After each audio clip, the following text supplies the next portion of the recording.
Hey guys, what is up? It is Bibs7 here again, and welcome to another RuneScape 3 vlog here today. In this video, I'm going to be talking about this week's update, which was the Fort Forinthry initial release. I'm just going to be giving my thoughts on it and stuff. I am here on my backup hardcore McCheeserson here. I will try to keep the spoilers to a minimum, although if you look hard enough, I'm sure you can find some if you care that much. As of course, the account currently is a bit ahead of where the series is. The reason I'm on this account is because this is the only account I've actually done anything at the fort.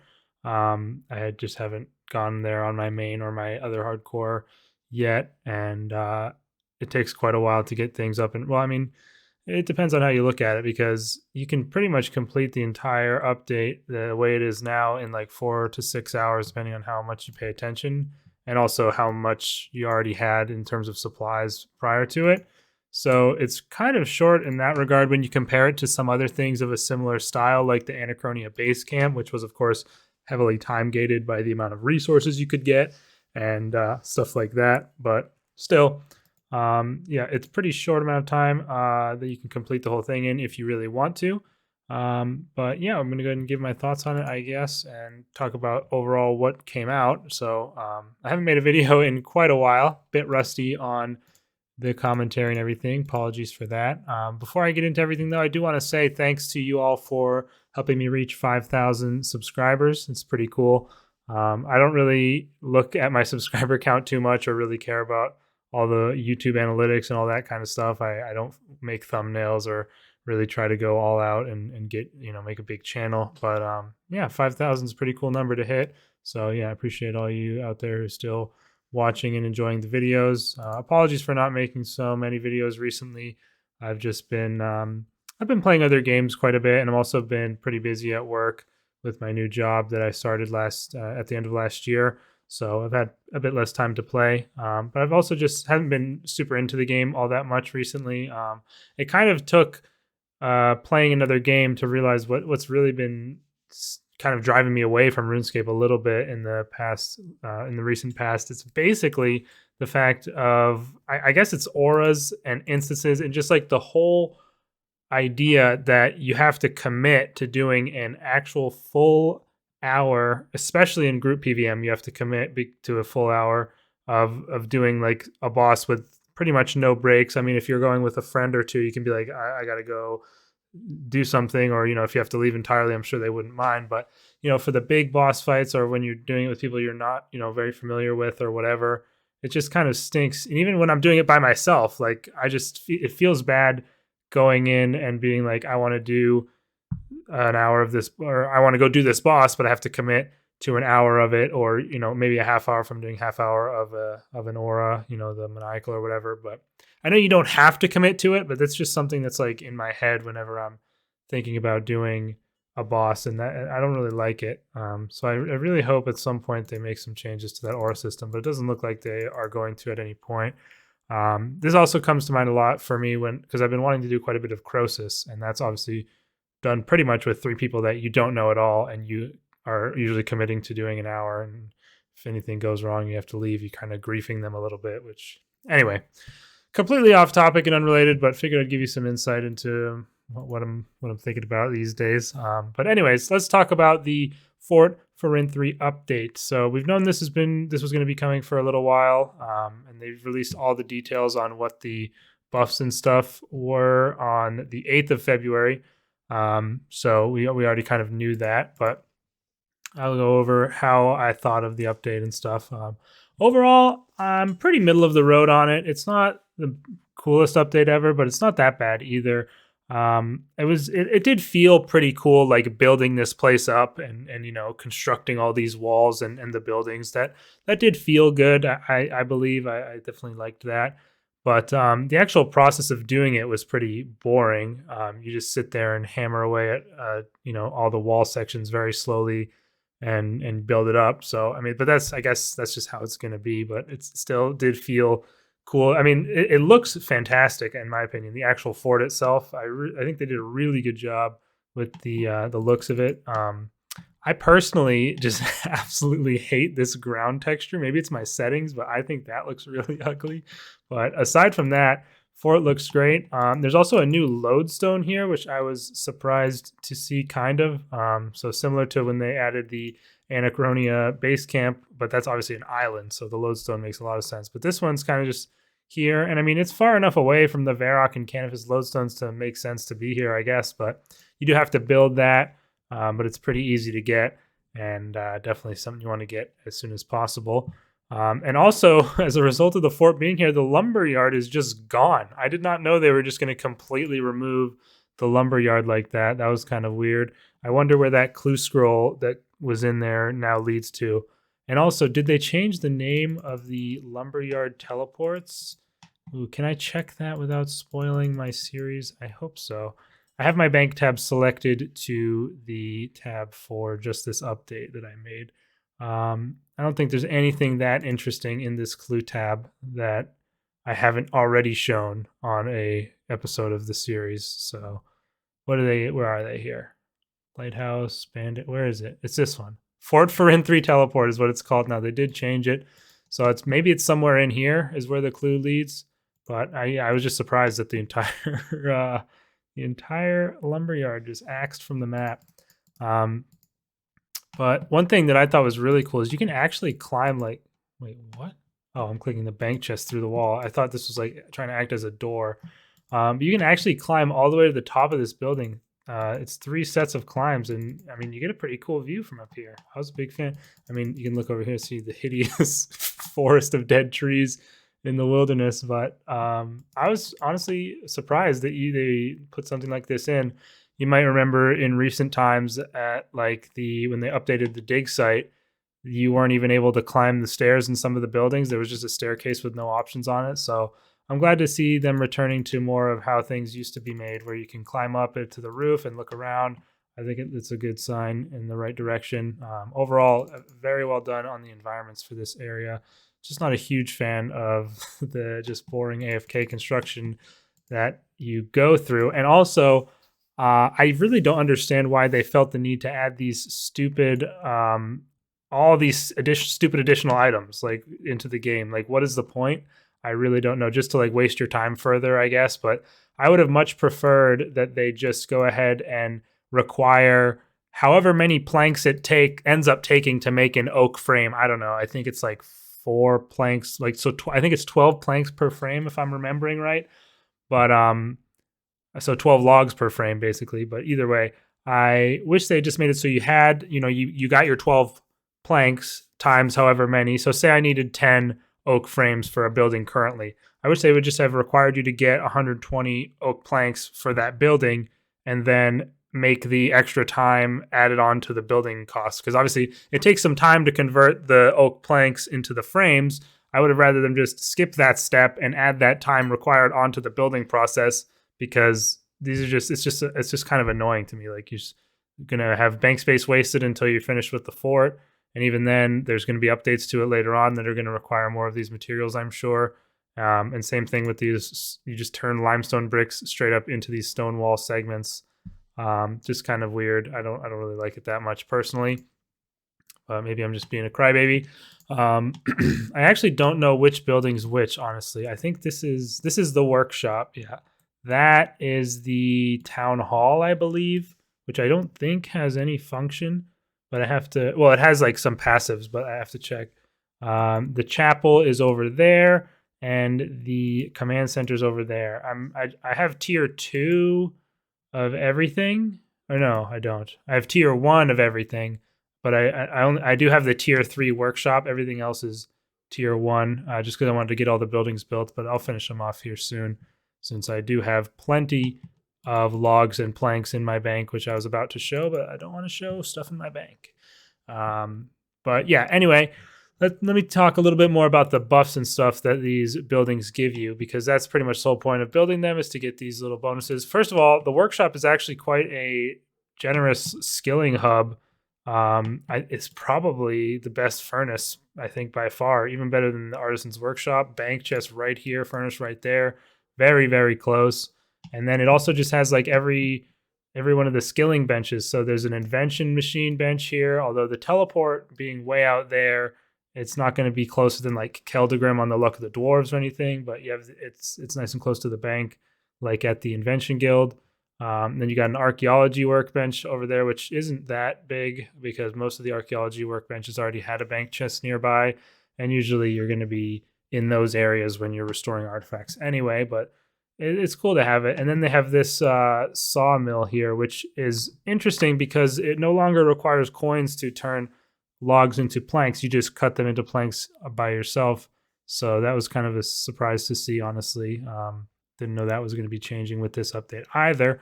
But at the same time, I know a lot of people, myself included, just used the invention machine previously, so weren't even paying the coins to begin with. And can I just say that the animation on this, and I'm just going to quickly switch over. I mean, it's not a big deal. I don't think there's anything in my skilling tab that's that important. But yeah, tons of planks and logs prepared and ready to go here. Actually, I don't think I need the oak. Do I? Okay, I can do mahogany. This animation is absolutely terrible. I'm just gonna say it. They must have done the animation. Like, look at this guy. They must have done the animation on a table that was shorter or something, and then just not changed it. I don't know, but it is hilariously bad. As you can see with this guy doing it, like clearly the animation is meant to be done from this side of the table since you're sliding the log along to get cut in half into planks. But regardless of that, it still looks absolutely terrible when you do it from this side. So let's go ahead and watch. I just go ahead and stick my head straight onto that spinning saw and just absolutely chop my face off, basically. Kind of insane. I don't understand what they were thinking with this. And even with what you do, look at your hand. Your hand stays on the log on the back of it across the entire back the whole time. That would literally cut your hand in half, even if we were at the right height and what it was supposed to look like. I don't know. Like the general motion and things of the animation look okay, but on this table, you're shoving your face into a spinning saw and you'd be cutting your own hand in half. So yeah, I just thought that was pretty hilarious, honestly, to see whenever I was first looking at this animation. I couldn't believe it. Like what were they doing here? I don't know. You just like I said, it must have been some sort of issue with the where the animation was made versus where it's being used, because I don't think anybody would have shipped that knowing that this is what it would look like. But you know, who knows, I guess. And then there's a similar problem with this, although less deadly. You cut the frame and then your hand and the saw just go straight through the table. So yeah, definitely there needs to be some work done on these animations for this new like sawmill bench thing here. Also, for some reason, when you do these, you cut it and then you saw it and then you just stand there for like a solid 3 or 4 seconds doing nothing before it's done. So very strange as well. Probably enough time to do that animation a second time and make it look a little less odd with you just standing there doing nothing. Smallish, you know, small graphical gripes, I guess, but I mean, especially the one where you put your face on the saw blade, it's a bit egregious if you ask me. Anyway, now I'm going to talk a little bit about the buffs and stuff. So overall, as far as my own thoughts on the actual gameplay of it, it's not that interesting. You just come here, you cut up the logs into those new items, and then you come to this table, select a blueprint, and then the little things appear on that building, and you sit there and AFK them for like 10 minutes, and your building is done and upgraded. No new actual materials from this, just those conversions of logs and planks into those new items and limestone bricks into the stone brick wall things. So yeah, I mean, it's not really super interesting. I'm looking forward to what they do in the future, though. Maybe there'll be some cool stuff in the expansions of the fort. Anyway, I will now finally talk about the buffs and stuff, as I tried to do several times already. My mistake there. Let's see. So here we go. Each building, as I said before, has 3 tiers, and each tier you upgrade to will give you a slightly higher buff on the one before. So yeah, you kind of, you know, it's pretty significant what you can get from here, and it's definitely worth going and upgrading all of these to tier 3. As I said, it doesn't take that long if you buy all your materials, because you can actually straight up buy those crafted wooden pieces. That would give you a much faster time on completing the whole thing. You could probably do it in like an hour and a half, 2 hours, complete the whole thing if you buy everything straight up. So yeah, that is definitely an option and would make it a lot faster because a lot of these buffs are actually pretty good. So first thing, actually, I guess I can use it now. When you build the Town Hall, you get this passive XP that builds up, which is kind of interesting, I guess. You get this passive XP that builds up while you're, I think it says while you're logged out from anywhere. So I guess you have to be logged out for it to build up. It doesn't just happen while you're playing and doing other things in the world. But basically, it gives you 1% of a small star for every 15 minutes you're logged out, I guess. And also, you get 1% of a small star for every 3 minutes that you're actually skilling in the fort. So if you want to continue getting that 1%, and it's actually at a 5 times faster rate, then you have to be skilling in the fort. Otherwise, when you're logged in, you won't be getting it at all, I believe. And that caps out at 5 lamps worth of XP. And this is bonus XP. And where do you get it from? I don't know. Also, you get this bank NPC as an added bonus to that town hall. This place is ridiculous, by the way. It has 4 banks, this guy, and then one there, one in there, and one in the chapel, which is actually like really good for prayer training. That's just kind of insane that they added so many banks. I really don't understand why this guy exists at all, and probably not even the one in the town hall. The other 2 make some sense if they wanted some really good skilling locations. I actually don't know where you like claim your bonus XP, because I did most of this yesterday, and I haven't, I've been logged out for quite a while. So I mean, you got to claim it from somewhere. It shows what I know. I already am missing out on something here, but I'll figure that out as we go, hopefully. So that's the town hall, and basically every time you upgrade it, you just get slightly more XP, and there's a slightly higher cap. So at tier 2, it's 2% of the small star. I guess it's always 1% when you're logged out, but then at tier 2, it's 2% when you're skilling every 3 minutes when you're skilling in the fort, and then at tier 3, it's 3% every 3 minutes of skilling in the fort. But otherwise, while you're logged out, it's always 1% every 15 minutes. And the cap goes up from 5 lamps to 10 lamps to 15 lamps at tier 3. So yeah, kind of like a passive XP gain there, although it is bonus XP. That's just as good, pretty much, if you were going to be training a skill anyway. I thought it was this well. I really did. Well, good. Okay, hilarious examine. For some reason, I thought I remembered reading that the well would give you it. Let me see. Maybe it says here, the town hall will accumulate a pool of rested experience. This pool grows bigger with each upgrade. Yes, I guess that's why I thought it was the well. I don't know. It's a pool. I mean, you'd think it'd be somewhere in here. Oh, here we go. I'm blind. Change title. What? Of course. How would you like to be? Oh, right, because you're like the leader of this place. So let's see. Bonus. Okay, and I can just claim my XP. It doesn't actually tell you how much you have. I wonder if it lets you know when you've hit the cap. Let's see how much Herblore XP I get. 13.5k bonus XP in Herblore. I've probably been logged out for a day and a half-ish, so pretty slow accrual, but still cool to have that available. And even more so, you'll get it when you do skills here. Might as well do any bank standing skill here in the fort. Smithing, I don't really remember if there's any actual bonuses to the Artisan's Workshop aside from the Luminite injectors, which are rarely active. So probably best to do smithing here as well. And you might as well, I guess, bring your archaeologist or your archaeological artifacts here and restore them there. So yeah, that's the town hall, basically. That's the main function of it. For the chapel, you get this altar and burners, just like in a player-owned house. So I think it's the same as a gilded altar at the level 1 chapel, which is what I have. And you also have the burners, which will last 15 seconds per burner at level 1. And then at level 2 of the chapel, you will get 300% XP instead of 250. So it's an increase in XP there, and also 18 seconds on the herb burner. And then at tier 3, it'll last for 350.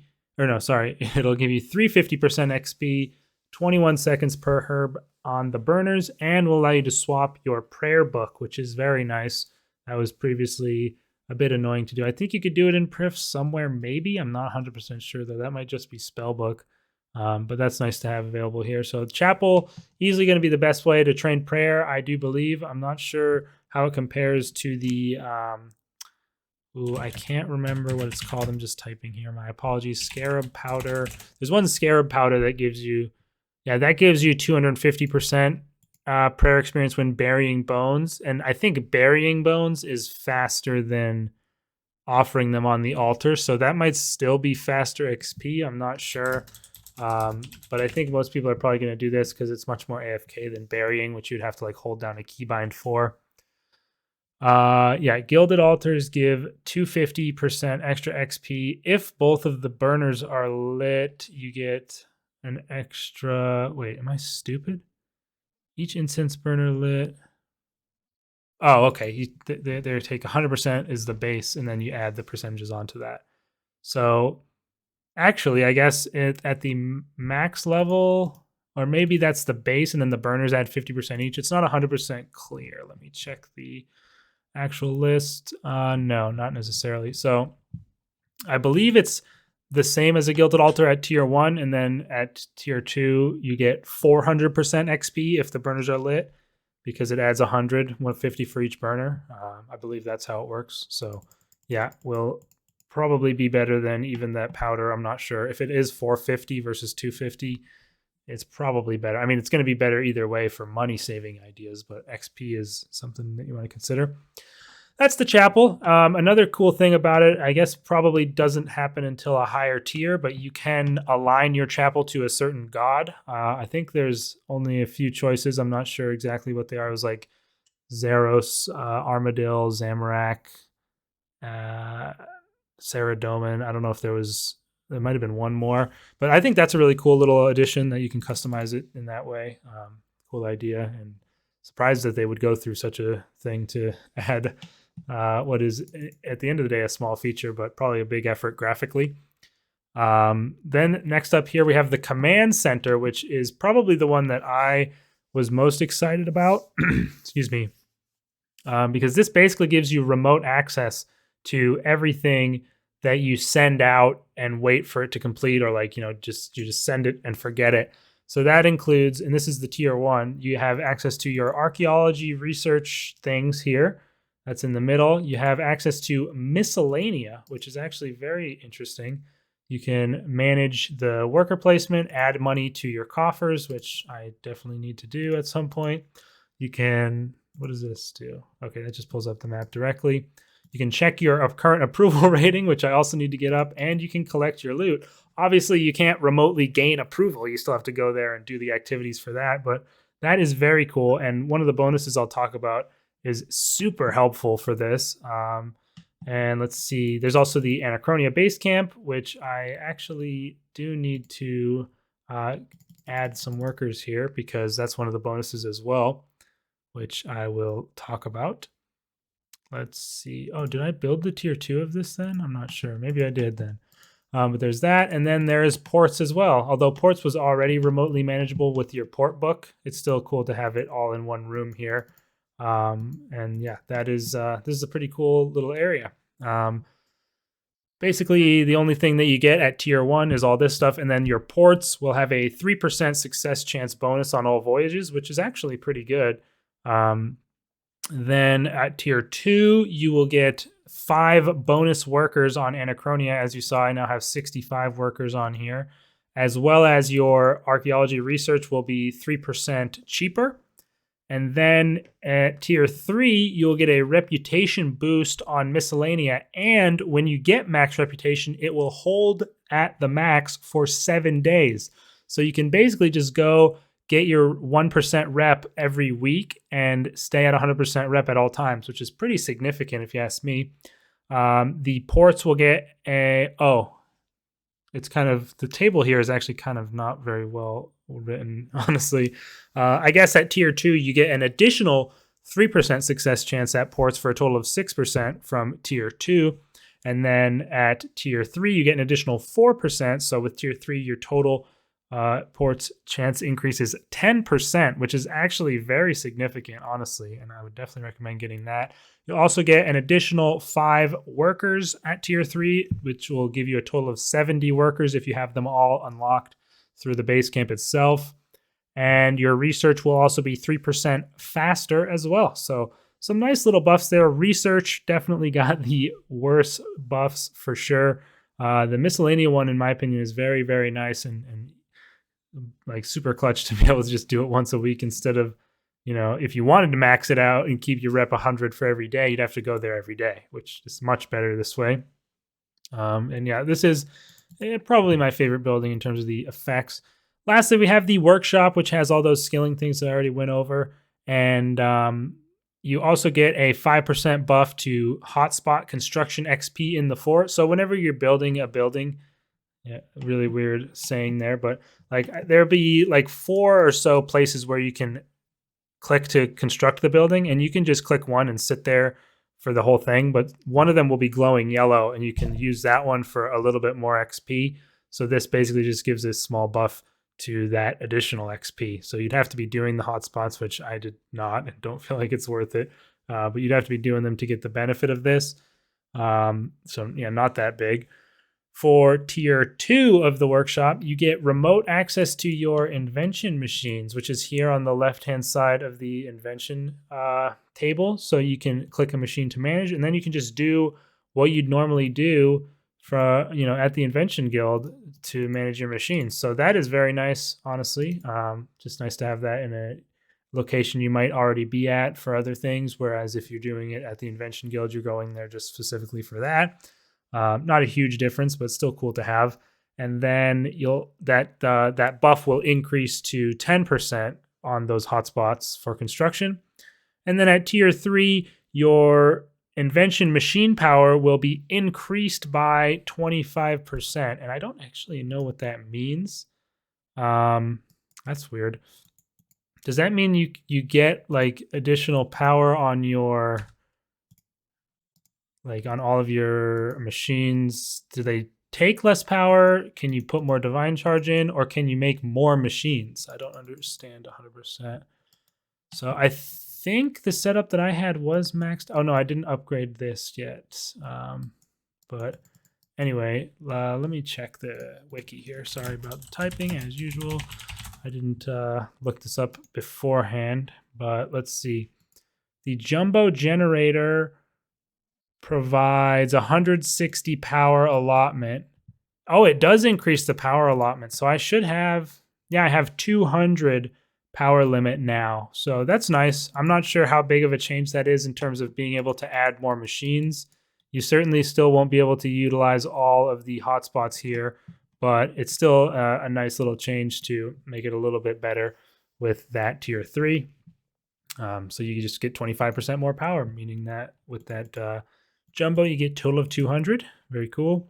And then that construction hotspot buff increase goes up to 15%. So that is all the buffs there. A lot of them, but nothing really that significant. I think the small star generation is pretty surprising, or I was at least really surprised to see it. It's like almost an idle game style mechanic, giving you XP while you're logged off. And then the chapel's not really that interesting, just prayer XP. The command center is really nice for miscellanea, and the 10% port success chance is fairly significant as well. The Anachronia bonus 10 workers is also probably pretty huge if you are getting started on the base camp. Like if you, for some reason, didn't do it, or you're starting a new account. Although I think you need a pretty high construction level to actually get this tier 3. Which one is it? The command center. Oh, you need 99 construction. I didn't even know that. I can't even build it. Oh, I didn't even realize I don't have enough to even make tier 3 of a couple of these. That's surprising. Wow, 99. So never mind. Probably not that important for low level new accounts to get those workers that way. And then the workshop really doesn't have that much great in terms of buffs. The remote access to your invention machines is nice. The more power is nice. But the bigger idea for me is all those skilling spots like in one place. So yeah, I mean, that is pretty much it, you guys. I hope you enjoyed this video. I, again, was a bit rusty, haven't made a video in quite a while, but I hope you enjoyed it anyway. And please let me know your thoughts on the update in the comments down below. Overall, it's a decent update. It's just, there's not really that much content in and of itself. Like you can, as I've said numerous times now, if you're starting from almost nothing, you can pretty much complete it in 4 to 6 hours if you have the levels. Whereas if you buy the stuff, you can probably complete it 1.5 to 2 hours. But I'm looking forward to seeing how they build on this in the future. And I am really, really looking forward to the murder mystery quest that's going to be coming out with this very soon. I can't wait for that. And I'm going to be doing a live recording of my first playthrough of that quest, see if I can solve the mystery. Really looking forward to that. That sounds really fun. They actually also added a quest with the fort, which I was surprised to see. What was it called? New Foundations. Here it is right here. I have it pulled up.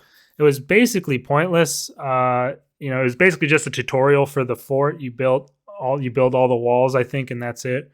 And you recruit a few people to come and be in your fort. Not that interesting, but I was just surprised to see it. You get one excuse me. You get 1 quest point for it, so that's pretty cool. But either way, yeah. Looking forward to that murder mystery quest. We'll definitely make a video for that. Probably should keep making some more of my backup hardcore videos. I had a bit of issues with my CPU recently, which I had to reinstall Windows and get everything transferred over. So it was a bit of a hassle getting all my applications back installed and stuff like that. So that didn't help matters much when, talking about delayed videos and not making them. But I'll try to get back on that train of the backup hardcore episodes, catch this count up to the present of its, of where it's at. And yeah, I will see you guys in the next video. Peace.